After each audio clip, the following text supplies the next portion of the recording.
Well, well, well. Who would have thought? Who would have thought? Surprisingly, the best arc in Dragon Ball Super, or well, not the best arc, the best chapter of the Granolah arc in this arc was definitely more than likely the last chapter of the arc. And I enjoyed this chapter thoroughly, and I'm very intrigued to see where the story is going to go. Very intrigued, very, very much intrigued to see where the story is going to go. Anyways, guys, hey guys, Camfree15 back at it with another video for you guys, and I'm back with another Dragon Ball Super manga chapter review as we're reviewing manga chapter 87, titled "The Universe's Strongest Appears," which is obviously referencing at Frieza. Now, quick update, quick, just house-breaking news. There will, I know Dragon Ball Super Superhero released, I will be doing a movie review with my co-host, the Red Wolf, and we should have it up today. So look forward to that. It may be late at night, but it might be at night. So yeah, which means if you watch my Dragon Quest Adventure of Dai content, that's gonna be pushed back, because I want to kind of, I guess you can say, I want to make this the Dragon Ball day. So yes, Dragon Ball Superhero, the movie review, non-spoiler and spoiler review, is going to come out today because today's the official day it dropped. And listen, go see the movie. Quick thoughts, I liked the movie. I had a good time watching it. So you might as well. So go check it out. But anyways, we're not here to talk about the anime. We're here to talk about the manga. So the manga.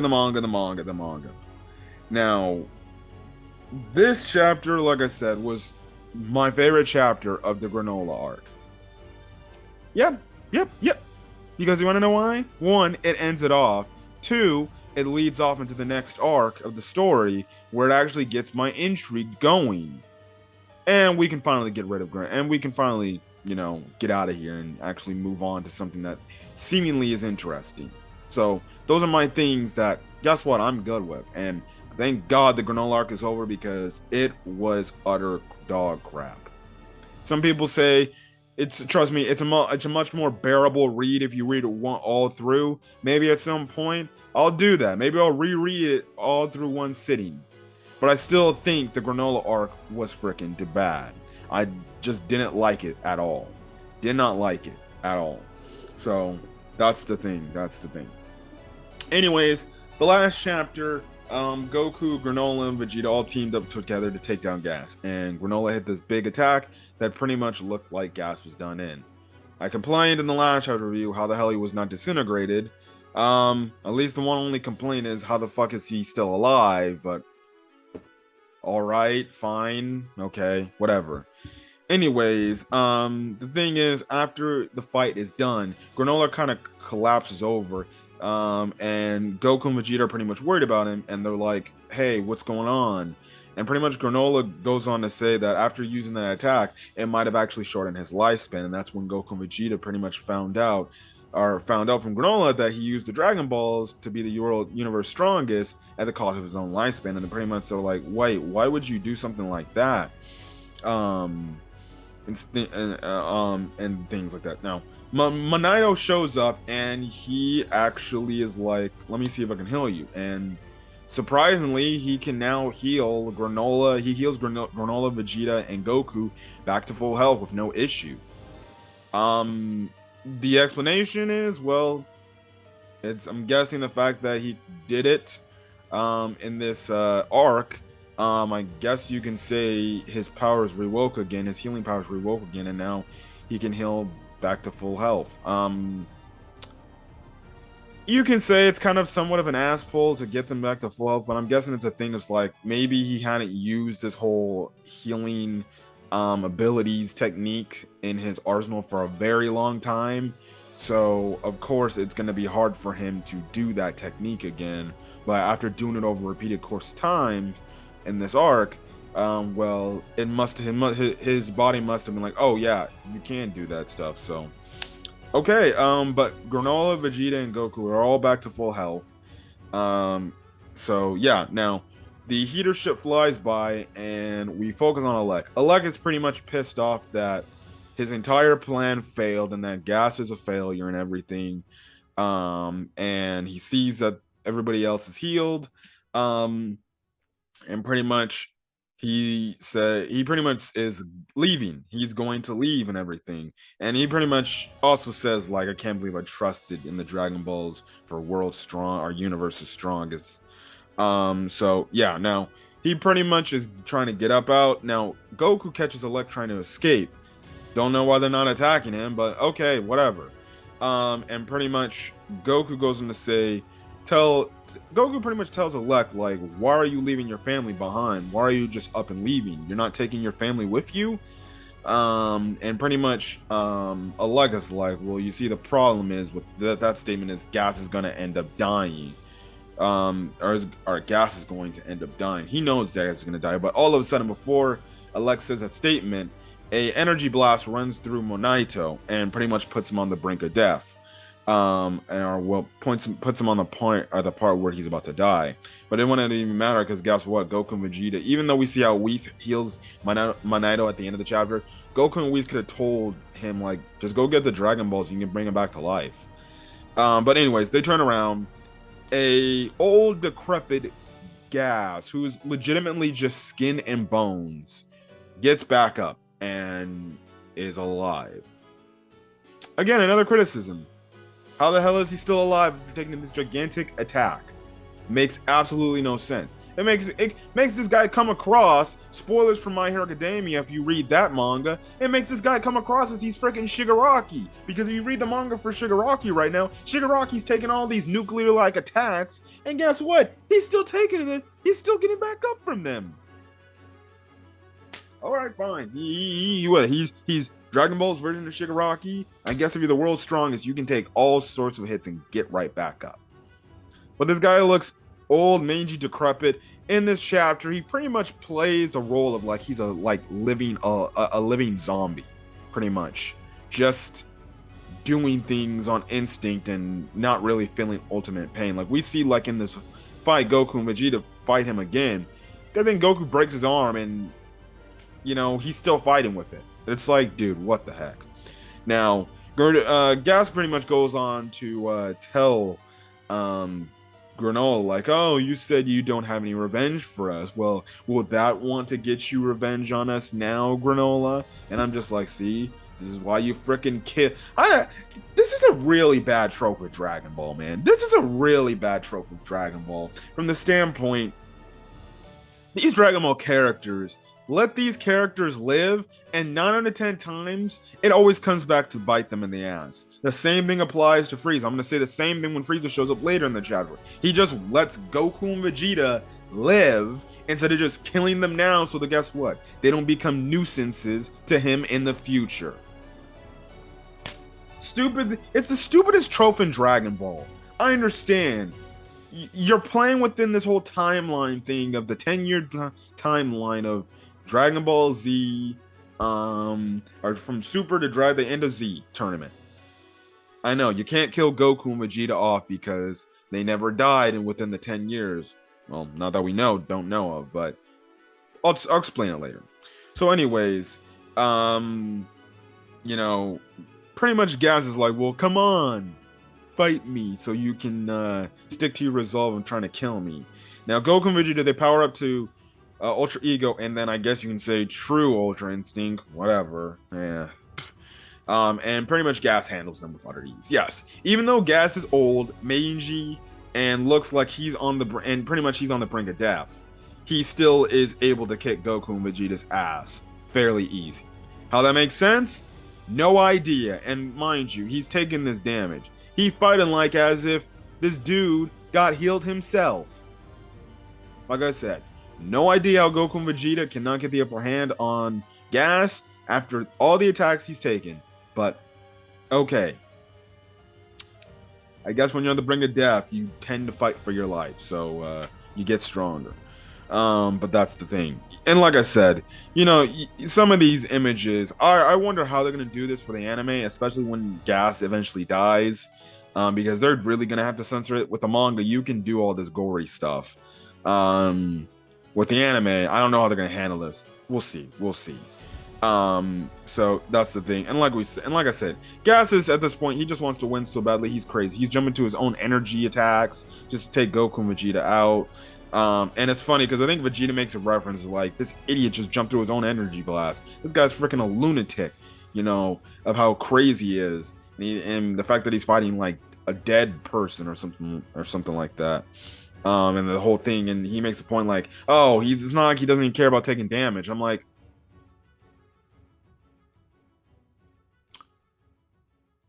weren't you the same one Vegeta that was taking all this damage in an effort to get strong? I could call you the same crazy thing as Gaz is doing. But I guess I guess the thing is, it's a different thing. Anyways, Granola's trying to talk to Monaido. Monaido's pretty much accepted the fact that he's died and he's content with it because he lived with Granolah for the latter part of his life. And pretty much, Granola's like, I don't want you to die. And I'm like, you could probably just get the Dragon Balls and just revive him back to life. But okay, fine. But like I said, Goku ends up breaking his arm, Gas's arm, but he's still fighting. But like his arm is like barely hanging onto his body. And again, Vegeta makes them mention the fact that, you know, what Gas is doing, it's like a curse, and pretty much, I guess that's the curse to be the universe's strongest. Now, that's when Alec is pretty much saying all this, and he's like, yes, kill them, Gas, kill them now, kill him. And that's when we finally have Maki and Oil finally confront Alec and step up to him and say, Alec, you need to stop this. That does not look like Gas. You know, this is not normal. What's going on with him? You know, we can just retreat and we can find another time to fight the Saiyans and then beat them.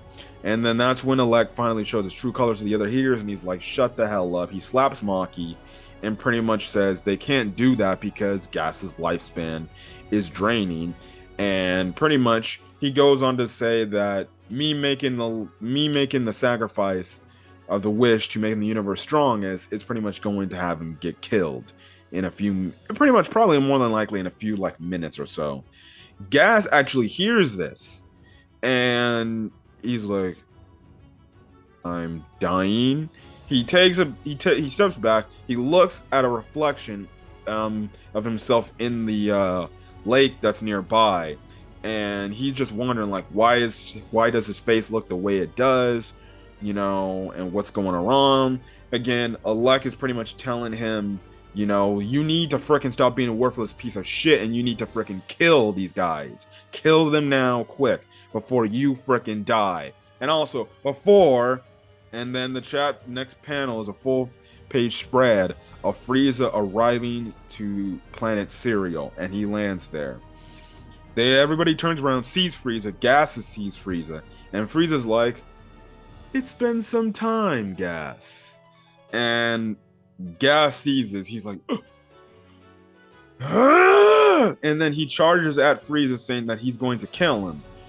He charges at Frieza, Gas is all buff, but Frieza takes him down in an instant and kills Gas in one hit by impaling him. And when I tell you this is one of the most brutal, gory deaths in all of Dragon Ball we've seen for a very long time.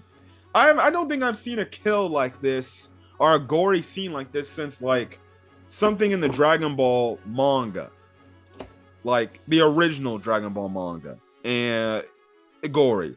This guy somehow, after he gets impaled, is pretty much, his skin is rotting and turning to skeleton. And dead, Frieza kills him, drop dead, and then Frieza pretty much does what Cell did to Android 16, steps on his skull and smashes it to dust, pretty much. Now, Frieza goes, we find out that Alec actually contacted Frieza.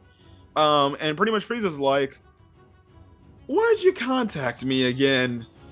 And that's pretty much when Frieza kind of puts two and two together. And he also makes the threat, he's like, you better have a good idea for calling me out here. Otherwise, you're going to be very sorry for that. And that's when Frieza's like, oh yeah, that's right. You probably did all this so you can have Gas kill me. Because Alec tries to play it off like, oh, I did it by mistake and everything. My bad. Um, and that's when Frieza's like, "Oh, you tried to use gas to kill me, but the thing is, gas is dust now, so I'm not going. So he can't save you." He pretty much goes on to say that he's known for all these 40 years that Alec was threatening. He knew that Alec was doing whatever it was within his power to try to kill Frieza and take him down. Um, and Frieza knew that, and he's like, you know what? I'm gonna pull an Aizen on you. I'm gonna use you for my own exploits and make you think that you're safe, but in reality, when the time is right, I'll get rid of you. Reason why I made the Aizen reference, because I watched Bleach. Anyways, Alec is shocked that Frieza knew all this, and pretty much Frieza's like, you see, I know everything in this universe. I'm not stupid. And he pretty much goes on to say, like this. I know that you're one of the weakest members of the Heaters. This kind of shocks Makinoa, but it's not shocking to us. Of course, he's the weakest. Of course, he's the weakest member of the Heater. He was the guy sitting in the background, just orchestrating everything. Makes sense. He's a freaking coward of a character that was making his employees or his family do his bidding for him. Anyways, Alec tries to go in for a little punch, but Frieza blocks and just freaking disintegrates him with one energy blast. That pretty much shocks Makinoya. Anyways, Frieza just turns over and is like, ah, yes, you silly monkeys are here. And the thing is, Goku manages to ask Frieza, like, okay, how the hell did you kill Gas? Because it was because we couldn't do nothing. And pretty much Vegeta says, Gas was the strongest in the universe. How could you take him out so easily? Especially with the last time we saw you, which was pretty much the Broly arc, you were nowhere close. And pretty much, Frieza's like, oh, you mean in this universe? Well, don't worry. And pretty much Frieza goes on to say how he ended up getting his new black form. That is obviously the main thing, and I've already discussed about that in a video, which I'll leave a link in the description below or in my outro. Now Frieza goes on to say he apparently found another world he was conquering and found a place where time works differently than it does in the real world. And he specifies this before he says all that, like, yeah, I found this other dimension. I was spending time in another dimension. So it's not counted this universe. Again, like I said, he goes in to make a mention. He conquered this world where it had this, he came across this place, this chamber, where time flows differently. And pretty much Goku and Vegeta put 2 and 2 together, and they're like, oh shit. He found another room of Spirit of Time, aka he found another room. He found another hyperbolic time chamber. So apparently, there's a planet out there in Universe 7 that Frieza has conquered that has a hyperbolic time chamber on it. This planet, we do not know. I guarantee you, Frieza kept this planet, did not blow this planet up, because guess what? That's the thing. I'm like, Frieza kept this planet blown up because, or didn't kept our planet intact. So guess what? If he wants to go back up in there to train for some more, then he can do that. And pretty much, this is when he confirms. Since I went into it, I was able to squeeze in a worth of 10 years of training. So pretty much, he got into this hyperbolic time chamber, stayed in there for about 10 days because of time work. Because the way the hyperbolic time chamber works is based on how many days you're in, based on how many days it is on the outside world, inside the chamber, it's that amount of years. So this guy stayed in this hyperbolic time chamber for 10 days, which in there would mean he's trained there for 10 years. It's like he's been in there for 10 years. So this guy now has 10 years worth of training up on Goku and Vegeta. Holy shit. Holy shit. He pretty much goes on to say, I need to do something because I was tired of losing to you damn Saiyans. So I got a little bit of a power up. He then reveals his Black Frieza form. He calls himself Black Frieza. And he goes on to say, yeah, getting in this form took a little bit of toil on my body, but I got it done. He charges in at Goku and Vegeta. Goku and Vegeta transformed again to their new forms and everything. But pretty much Frieza one-shots them in one punch equally. He both pretty much double punches them, and they're knocked out in one hit. They go back to their base forms, and they're down for the count. Frieza deforms from his Black Frieza form, and pretty much, Frieza goes on to say, you see, while you were on having fun on this puny planet, I ended up surpassing you, actually. But listen, I actually came here in pursuit of somebody else, so I'll let you off the hook for good. My next criticism is the fact that, why would Frieza just let them go? He has them right where he wants them. He has Goku and Vegeta down for the count. He could more than likely just death beam them right then and there, and they're dead. Mistake by Frieza, number 62. Again, of letting the Saiyans live, which I envision the next arc, which is gonna be centered around Frieza. That's when Frieza eventually gets defeated again and gets sent back to hell again for, I believe, the third time. Guess what?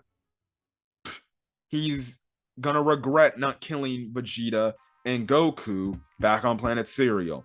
You see what I'm saying when it comes to Dragon Ball? I don't understand. This guy hates Goku and Vegeta with a passion, and he specified earlier, like, I just couldn't let you Saiyans continue to get stronger and just roam around about.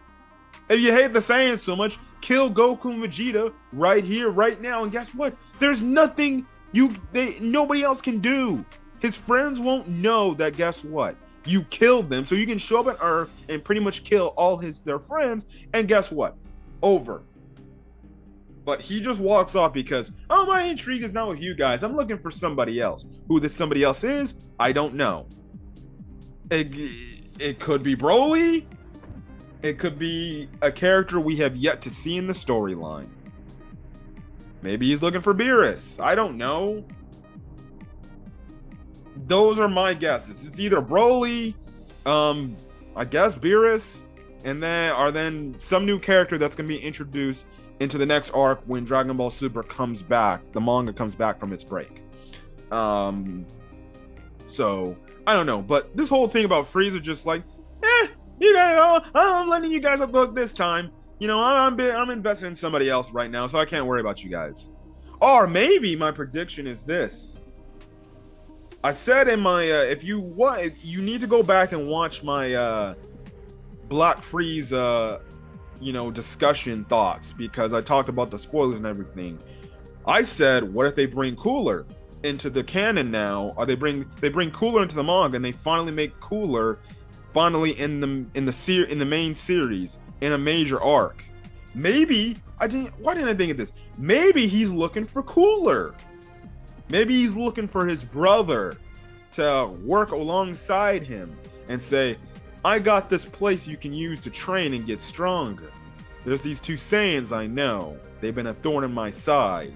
Let's work together for one instance, brother, and take these Saiyans and their friends out. Maybe he's looking for Cooler. I'm calling it, man. I think he's looking for Cooler. So it's either gonna be he either looking for Broly, a new character we have yet to be seen, maybe Beerus, maybe, but I highly doubt it. But most importantly, either Broly, a new character that has yet to be introduced, Beerus, and then Cooler. I think my high guess is my leading suspect. Now that I think about it, I think he might be looking for Cooler. I think he might be looking for his brother, and he's going to try to bring his brother to side with him, because now with this whole fact, he can put his brother in this room and do the same exact thing. I got this room where you can train in there for 10 days, and it'll be reflecting on you training for 10 years. I think Cooler might return. Ladies and gentlemen, if Toriyama and Toritaru bring Cooler back, I'm happy. I think that's the way to go. I think you bring Cooler back. I think you bring, or not Cooler back. well, yeah, you bring him back, but you finally put him in the main series, not a different universe in terms of the movie verse of Dragon Ball. Bring him into the main series, and you have it. And I said this in my free Black Frieza discussion video. Have the next arc be centered around, I guess you can say, even though it's kind of revival of F 2.0, whatever. Have the arc centered around Frieza and Cooler, who's grown immensely stronger. Goku Vegeta have to train along with everybody of the other Z fighters, and you have an all-out battle. They get a message from Frieza, saying, "We're coming to destroy your planet and kill all your loved ones in a year. So come and be ready." And the thing, so within a year, because guess what? Frieza will be 10 years stronger, which is going to be absolutely insane. And then you have it to where, guess what? You have Frieza and Cooler's army combined to go up against the pretty much go up against the Frieza force. And you can spin things to the fact that it's a desperate thing. Frieza's taken for the majority of Cooler's and Frieza's forces have taken pretty much over planet Earth, and they got their own things, and they're making Earthling slaves and everything. Or I wouldn't say slaves, but they're like, I guess you can say they're personal workers and everything. Goku and Vegeta tries to go up against Frieza and Cooler all the time, but they keep failing, but they still manage to get away. Something like a Future Trunks like storyline for them. They have to go away to train. Bears won't help them out with this situation because that's your problem, not mine. I'm not helping you out with Frieza. I'm telling you, man, they can make something. They can make something interesting. They can make this story really dang dark, man. I'm telling you, man. This, maybe he's looking for Cooler. I hope that's the case. But like I said, I think Frieza just leaving Goku and Vegeta out to just, whatever. He should just kill him right then and there. Because if he kills him right then and there, he can show up on planet Earth, destroy it, and nobody else can touch him. Unless, if you watch Dragon Ball Super Superhero, I won't spoil it. Unless you've already seen it. But that's the thing there. But anyways. Frieza turns around. He then says, "Hey, Makio, why don't you come and be like, a cook for me and stuff like that, or a waiter and a cook." Makio, because they don't want to die, go with him. So this also leads to the fact that, guess what? Maybe Makio can help out with Frieza and give him information on 7-3, and Frieza will then get his hands on 7-3 because Maki and Oil know of 7-3. They can say, well, we have this android with us. He's called 7-3. We stole from him. We know where he's at. We can take you to our home base area and bring him to you. And Frieza can be very invested in that. Maybe that's how we get 7-3 back incorporated in the story. This time, Frieza thinks he's going to work for the Frieza Force. Again, this whole thing of, well, do we think 7-3 will eventually have a mind of his own and then do his own thing, which is a lot of people speculating that's going to happen. So with Maki and Oil, going with Frieza and the Frieza Force, Frieza can just be sitting on his throne next chapter we get and be like, I need to find some more members, and pretty much, Maki and Oil's like, well, we got this thing with us. He's an android called 7-3, and he's really strong. He can absorb other people's abilities. And Frieza would be like, really now? Interesting. So freaking cool. About that. So that's the thing. That's the thing there. So going on, they pretty much Frieza leaves Planet Cereal.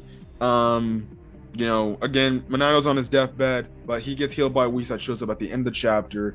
Pretty much, Whis says, yeah, Goku and Vegeta, I need you to come with me so you can help make Beerus instant yakisoba. And pretty much, Vegeta's like, you just need hot water. There you go, done. But that's the thing. Now, pretty much, that's when Goku and Vegeta say their goodbyes to Granolah. Pretty much, they say, hey, if you want to see us again, we'll be on planet Earth, so drop by if you want to fight. So, yeah, that's kind of the thing there. Vegeta, the thing is, Monayo pretty much says, like, in order so the Dragon Balls don't get in the wrong hands again, he's going to pretty much seal the Dragon Balls, make them dormant, pretty much, probably just turn them back to stone. Vegeta gives Granolah the Dragon Radar, the Dragon Ball Radar, because he says like, listen, you can freaking just you can just pretty much use. Hold on a quick second, guys.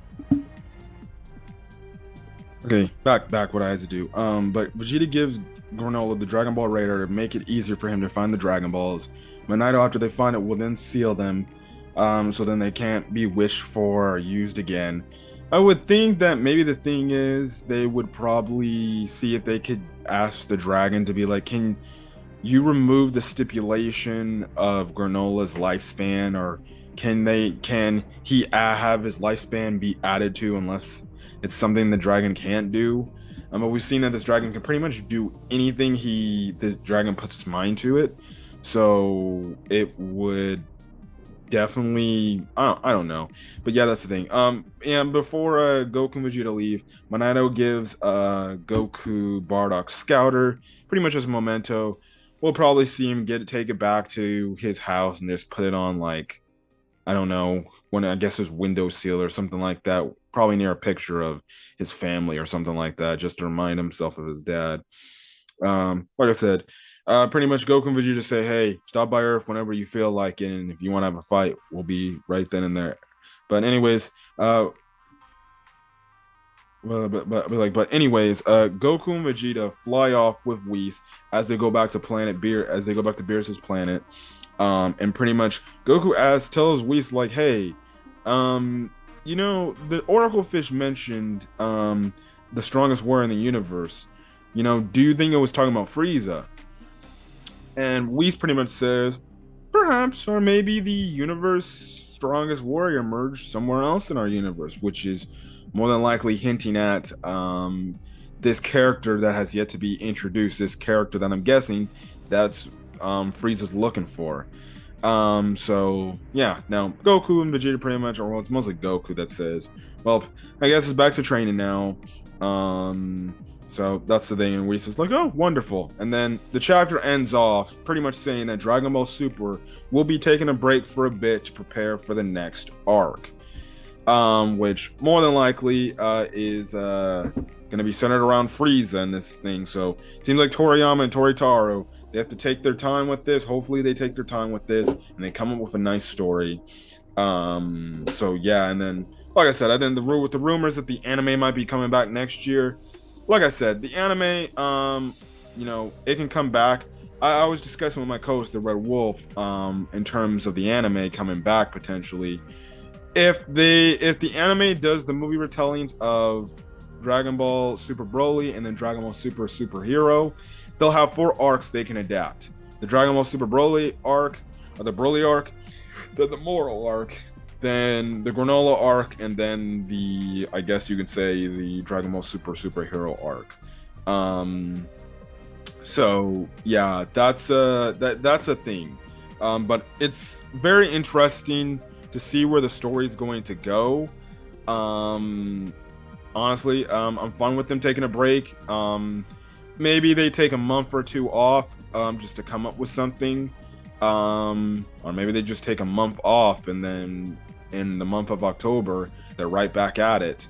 Or maybe they just take off the remaining year, maybe the manga for Dragon Ball just takes off for the rest of the year, the rest of 2022, and then January 2023, that's when the manga comes back with this new arc.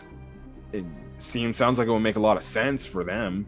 That gives them enough, that gives them enough time to plan out a story on where they want to take the story of Dragon Ball going forward.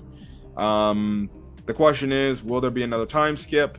I kind of hope there's another time skip, or if anything, maybe there's a time skip. Maybe we get a year time skip.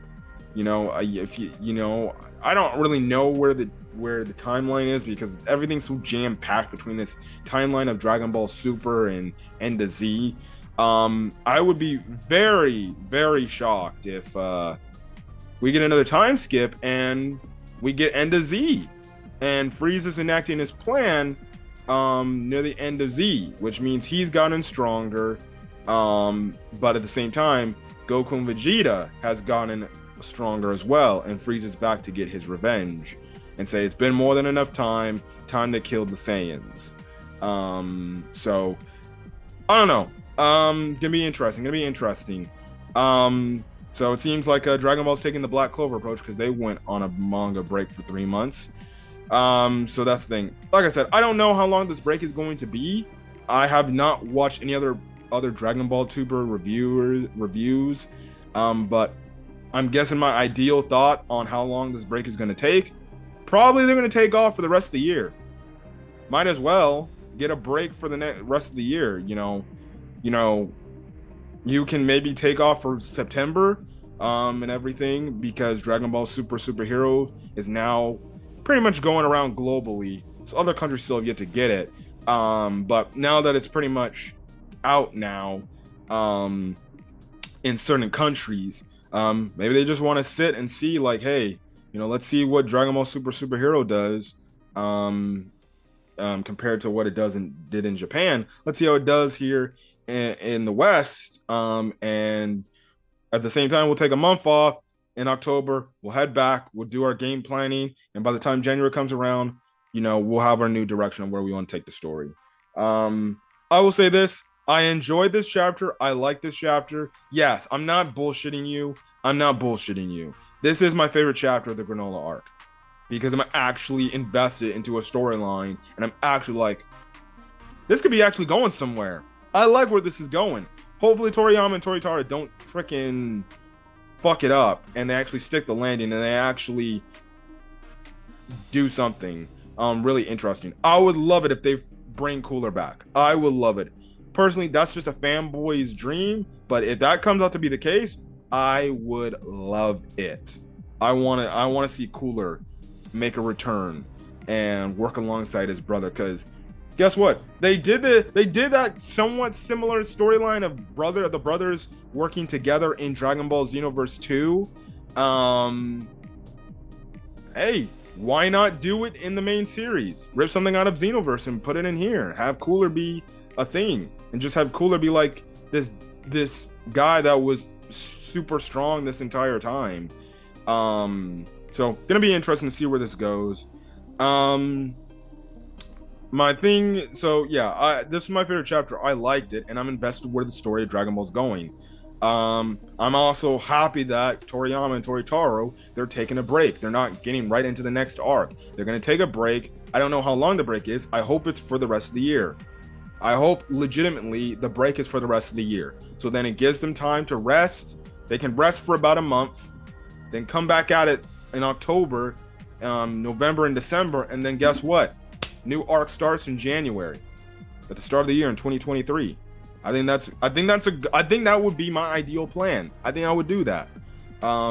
So you take a break for the rest of the year, which pretty much is September, October, 4 months. Cool, 4 months. That's fine by me. Black Clover took a break for 3 months, and shit, that shit's getting. I read the freaking recent chapter. Black Clover, oh my freaking gosh. Anyways, my thought before I get out here, my thoughts on the Granolah arc as a whole. I did not like this arc. It's by no means, it's not my favorite arc. It's, to me, if I'm being honest, if I'm being generous, it's meh. It was alright, but it didn't really do it for me. The start of the chapter with this whole Granolah theme, getting introduced to Granolah, was a very interesting premise. I was very intrigued, like, okay, who's this character, And then, you get more understanding that he's pretty much a bounty hunter-like character. I'm like, okay, how Goku and Vegeta get involved in this? And then this whole thing about the universe strongest, and then, fine. I was fine with, doing this, but, when you had it to where Granolah and then Gas eventually used the Dragon Balls to wish to get to be the universe's strongest, it didn't feel earned, the fact that they're the strongest characters. And I felt like shit just dragged on, just to drag on. And like I said, maybe I need to go back, rewatch this arc, or reread this arc in one sitting, because a lot of people say if you reread this arc in one sitting, it's a much better read than reading it month to month. Maybe I might do that. Maybe I might need to do that. I do honestly might have to get It's only $1 subscription, so I can pay for it. But maybe I might have to not only reread, because I do want to go back and reread all the moral arc again. But maybe might have to reread all of the Granolah arc again, and maybe I might actually like it. But I think I might need to just sit down and just let some time pass, and then I'll get back and reread it all together, and then maybe I'll have some different opinions if that's the case. I'll come out with maybe another video potentially. But I thought the Granolah arc was meh. Granolah, I thought he was an okay character. Like, he was very interesting and intriguing at the start, but then he kind of just became a generic brooding character where it's like, I'm just gonna kill you just to kill you. Gas, it was your typical Dragon Ball villain of the arc where he was used by pretty much, he was pretty much used by a guy that is significantly weaker than him, which more than likely enough, it's funny that they kind of have these two type of villains, one in this arc, and then I guess you can say in the new movie there's a villain that's kind of like that in there. So yeah, but some of the things were kind of just whack in the arc that I just didn't like. And like I said, I thought things just dragged on. The backstory of Bardock was kind of cool to include. Just have Goku know a little bit more about his family lineage. But even then you can somewhat say that's kind of was just kind of thrown in there just to be thrown in there, and stuff like that. But I thought it was all right. I didn't really like some of the fake deaths. So this arc is just meh for me. It doesn't really do it for me. If I were going to rank the Dragon Ball Super arcs, the moral arc is still my number one favorite Dragon Ball Super arc for me. It's my favorite Dragon Ball Super arc for me. The moral arc is my favorite arc in all of Dragon Ball Super. Then the Tournament of Power, then the Goku Black arc. After that is probably the Battle of Gods arc. Then the Universe 6 arc is up next, would be my next favorite one, or my next one after that. Thinking. Oh, no, hold on. Let me go back. So, okay, let me go back. Let me rephrase that. Okay. So my favorite arc of the Dragon Ball Super is the moral arc. The moral arc's my favorite. My second favorite arc is the Tournament of Power. That's that. My third favorite arc has to be the Goku Black arc. That's it. My third favorite arc has to be the Goku Black arc. The next arc after that, I would have to say would be the Broly arc. Then, flip. Battle of Gods is my fourth favorite. Then the Broly arc is my next fifth favorite. My sixth favorite would have to be Dragon Ball Superhero arc with what goes on in that movie. Then it would have to be the Universe 6 tournament arc would be next. After that, would be my seventh favorite arc. Then the Granolah arc would be my eighth favorite arc, and then Revival of F being my least favorite arc of it. So yeah, that's kind of my thing. Maybe one of these days I'll do a tier making list of all the Dragon Ball arcs in the series. That includes GT. So, that's the thing. But that's how I rank my Dragon Ball Super arcs. More arc still is my favorite. And who knows, this Black Frieza arc, I'm guessing that's what they're going to be calling it, could surpass that if the story is good and if it is told right and the intrigue is there on a month-to-month basis. But anyways, guys, that's kind of it. That's my thoughts on not only the Granolah arc as a whole, my thoughts on Chapter 87. Dragon Ball Super is going to be taking a break, but that's not going to stop Dragon Ball content on the channel. Like I said, today, there will be a Dragon Ball superhero movie review, non-spoiler and spoiler review with my co-host, the Red Wolf. We watched the movie yesterday, and we both enjoyed it. And I definitely can't wait to talk about that film because I have a lot of shit I want to say on that. But anyways, I'm going to get out of here. Hopefully, you guys have a great rest of your day or night watching this video. When you like this video, leave a like. Put in the comment section your thoughts on this manga chapter, where the story could be going for, and who do you think Frieza could be looking for. My guess, it's cooler. My guess is cooler. And then hit that subscribe button if you want to get more Dragon Ball content, as well as hit that subscribe button if you want to get or as well as hit the notification bell icon when you hit that subscribe button, so you're up to date with whatever I upload to the channel. Till then, guys, stay safe out there and have a great rest of your day or night or whenever you try this video. Till then, guys, peace.